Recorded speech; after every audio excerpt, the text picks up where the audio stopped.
তাহলে আজকে আমরা একটা সাপ ধরে ফেলেছি, এটার নাম হচ্ছে চাল বড়া। তো একে মারলাম না, আমরা ধরে ফেলেছি কারণ মারাটা ঠিক হবে না, তাই এই যে একটা ডাব্বার মধ্যে আছে, দেখতে পারো। এ বাচ্চাটিকে দেখবা,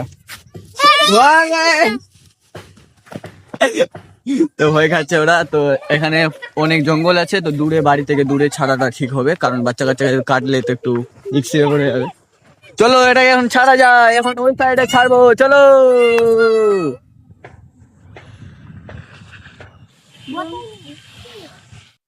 চলে এটাকে দেরি না করে ছেড়ে দিচ্ছি, কারণ ওরও অসুবিধা হচ্ছে, তাই ছাড়লে পরে ভাববি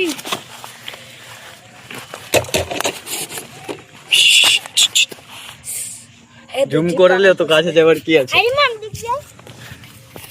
তো ওই চলে যাচ্ছে এখন নিজের বাড়ি, সাপ চলে গেলো নিজের বাড়ি, আর আমরা এখন যাচ্ছি নিজের বাড়ি। তো বাই বাই।